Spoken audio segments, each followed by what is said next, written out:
గత జగన్ ప్రభుత్వం శాంతి భద్రతలను గాలికి వదిలేసిందని హోంమంత్రి అనిత నిప్పులు చెరిగారు. విశాఖ సెంట్రల్ జైల్లో ఫోన్ కనిపించిందన్న ఆరోపణలతో ఆమె విశాఖ సెంట్రల్ జైలును పరిశీలించారు. జైల్లో గంజాయి వాడుతున్నారనే ఆరోపణలు వచ్చాయన్న అనిత జైలు లోపల వివాదాస్పద ఘటనలపైన విచారణ జరుగుతోందని తెలిపారు. ఇప్పటికే కొంతమందిని విశాఖ సెంట్రల్ జైలు నుంచి ఇతర జైళ్లకు బదిలీ చేసినట్టుగా గుర్తు చేశారు.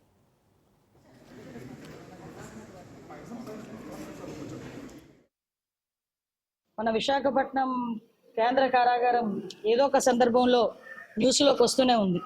లాస్ట్ సూపరింటెండెంట్ కూడా సస్పెండ్ చేసే పరిస్థితి కూడా మీ అందరికీ కూడా తెలుసు. ఎందుకంటే లోపలికి గాంజా సరఫరా అన్నది జరుగుతుంది. కొంతమంది స్టాఫ్ లోపల ఖైదీలకి గాంజా సరఫరా చేస్తున్నారు అన్నట్టుగా కొన్ని ఆరోపణలు రావటం, దాని నేపథ్యంలో లాస్ట్ టైం కూడా మేమందరం కూడా దీని మీద ఎంక్వైరీ వేయడం జరిగింది. కొన్ని నిజాలు బయటపడిన తర్వాత కొంతమందిని కూడా అక్కడ నుంచి సస్పెండ్ చేయడం కూడా జరిగింది. లాస్ట్ గవర్నమెంట్ కంప్లీట్గా ప్రిజన్స్ తాలూకా సెక్యూరిటీ పర్పస్లో కానీ వాటి మెయింటెనెన్స్ విషయంలో కానీ లోపల అసలు కనీసం ట్రాన్స్ఫర్స్ విషయంలోని కానీ లోపల ఏం జరుగుతుంది అన్నది కంప్లీట్గా వదిలేశారు. మేము వచ్చిన తర్వాత ప్రతిదీ కూడా పిన్ టు పిన్ మేము అబ్జర్వ్ చేసుకొని పిన్ టు పిన్ మేము ఎంక్వైరీ చేసుకొని ప్రతి ఎక్కడా కూడా ఇబ్బంది లేకుండా చూసుకునే బాధ్యత మేము తీసుకుంటా ఉంటే కొన్ని సందర్భాల్లో కొంతమందికి అది ఇబ్బంది కలిగే పరిస్థితులు రావచ్చు.